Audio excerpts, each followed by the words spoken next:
কৃষির সূচনা নারীর হাত ধরে। ফসলের বীজ থেকে চারা গজায়, আর সেই চারা থেকে পুনরায় ফসল। প্রকৃতির এই খেলা প্রথম নারীর চোখেই ধরা পড়ে। সেই থেকে কৃষির অগ্রযাত্রা শুরু হয় নারীর কোমল হাতের স্পর্শে। বীজ বপন, চারা উৎপাদন, পরিচর্যা, ফসল উত্তোলন, সংরক্ষণ ও প্রক্রিয়াজাতকরণ প্রতিটি ধাপে নারীর অবদান অনস্বীকার্য। কৃষিতে নারীদের উল্লেখযোগ্য অংশগ্রহণ এবং তাদের আধুনিক কৃষি প্রযুক্তির ব্যবহার কৃষির এগিয়ে যাওয়াকে আরও বেগবান করেছে। বাংলাদেশের শাহিদা এক সফল নারী কৃষাণী। কালো সোনা খ্যাত পেঁয়াজ বীজ উৎপাদন করে স্বাবলম্বী তিনি। শাহিদা বেগমের স্বামী মোহাম্মদ বক্তার হোসেন খান ফরিদপুর জেলার সদর উপজেলার গোবিন্দপুর গ্রামের বাসিন্দা। শাহিদা বেগমের জীবনের শুরুটা মোটেও মসৃণ ছিল না। তার শ্বশুরবাড়ির পরিবার কৃষিকাজের সাথে সম্পৃক্ত থাকলেও উল্লেখযোগ্যভাবে অর্থনৈতিক সফলতার মুখ দেখেননি তিনি ও তার স্বামী। ২০০৪ সালে তিনি নিজ আগ্রহে স্বামীকে সাথে নিয়ে মাত্র ৪০ শতক জমিতে পেঁয়াজ বীজ উৎপাদন শুরু করেন। হাড় ভাঙা খাটুনি, নানা প্রতিকূলতাকে পেছনে ফেলে ওই বছর খরচ বাদ দিয়ে তিনি ৮০,০০০ টাকা লাভ করেন।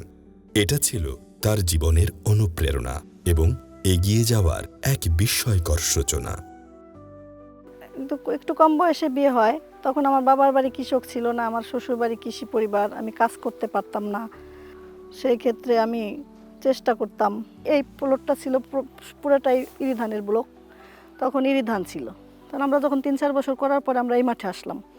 তখন করার পরে কৃষি সম্প্রসারণ বিএডিসি আগে আসলো, আমাদেরকে বললো যে আপনারা বীজের মানে রাখেন, আপনাদের লাইসেন্স করতে হবে।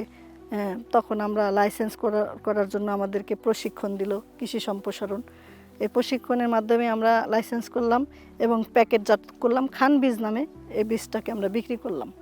এইভাবে আস্তে আস্তে যখন দেখি যে দেশের চাহিদা অনুযায়ী অনেক বীজ বিক্রি হয়ে যায়, তখন আমরা আস্তে আস্তে প্রতি বছর জমি বাড়াই, উৎপাদন বাড়াই এবং কৃষিকাজটা চেষ্টা করি। এবং আমাদের দেখাদেখি করে এই অঞ্চলে এখন সবাই বীজ করে কম বেশি, এবং আমরা সবাইকে সার্বিক সহযোগিতা করি এবং শিখাই সম্প্রসারণ করার জন্য যে সবাই যাতে করে।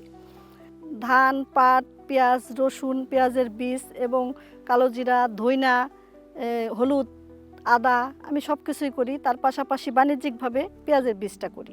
কৃষিতে অনেক সম্মান, সেই জায়গা আমি অনেক কষ্ট করে এই পর্যন্ত আসছি। আলহামদুলিল্লাহ, আল্লাহর বড় পাওয়া, সেই জায়গাটা আমরা আছি।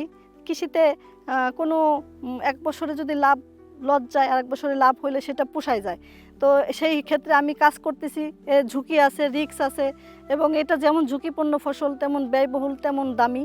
যদি কোনো দুর্যোগ মোকাবেলা না হয় তাহলে পরে ইনশাল্লাহ এটা আমরা ভালো মতো, আবহাওয়া ভালো থাকলে ভালো মতো বীজটা তুলতে পারি। এবং আমি একজন নারী, সেই জায়গা অনেক বাধা, অনেক কিছু, অনেক মানুষের কথার মধ্যে দিয়েও আমি এই পর্যন্ত আসতে পারছি। এবং আমি নারী দিয়েই কাজ করাচ্ছি এবং নারী শ্রমিক আমার এখানে আছে, এবং আমার উত্তরবঙ্গে আমি ওখানে জমি করি, ওখানেও আমার নারী শ্রমিক কাজ করে। তো আমি এদেরকে কাজ দিতে পারে আমি অনেক আনন্দিত এবং গর্বিত যে আমি দেশের জন্য কিছু করতে পারতেছি।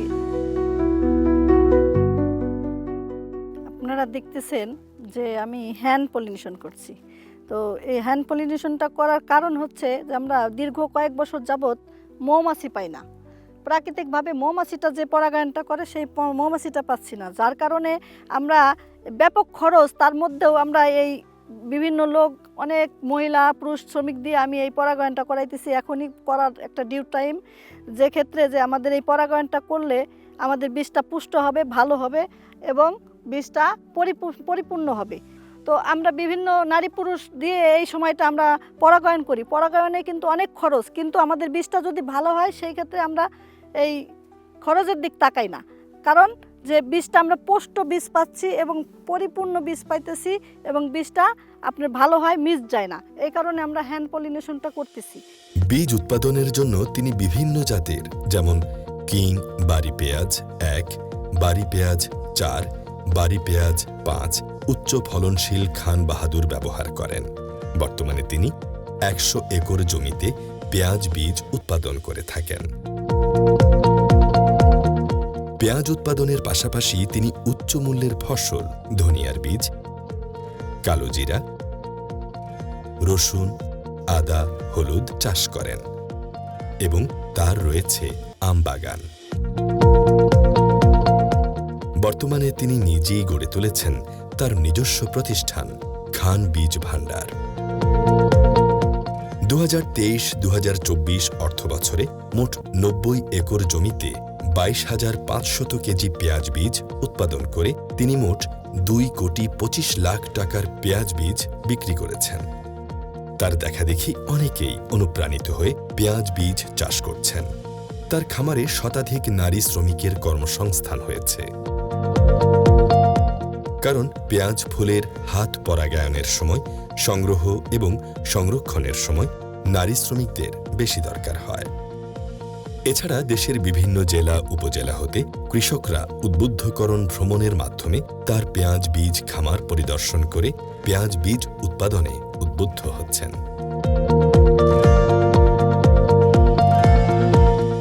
নারী কেবল পরিবার এবং সমাজের অঙ্গ নয়, তারা কৃষিখাতের এক অমূল্য সম্পদ। তাদের প্রতিদিনের পরিশ্রমের ফলে আজকের কৃষিখাত টিকে আছে এবং দেশের খাদ্য নিরাপত্তা নিশ্চিত হচ্ছে। নারীদের অবদান বাংলাদেশের কৃষির উন্নয়নে অনস্বীকার্য। তাদের পরিশ্রম, উদ্যোক্তা মনোভাব এবং আধুনিক প্রযুক্তির ব্যবহার কৃষির প্রতিটি স্তরে পরিবর্তন আনতে সহায়তা করছে। যদিও নারীদের ভূমিকা অনেকটাই অজ্ঞাত থাকে, তবে তাদের অবদান আমাদের সবাইকে আরও বেশি শ্রদ্ধা ও সমর্থন করার প্রেরণা দেয়। কৃষিতে নারীদের শক্তিশালী উপস্থিতি সবার জন্য একটি সুদৃঢ় ভবিষ্যতের পথ তৈরি করছে।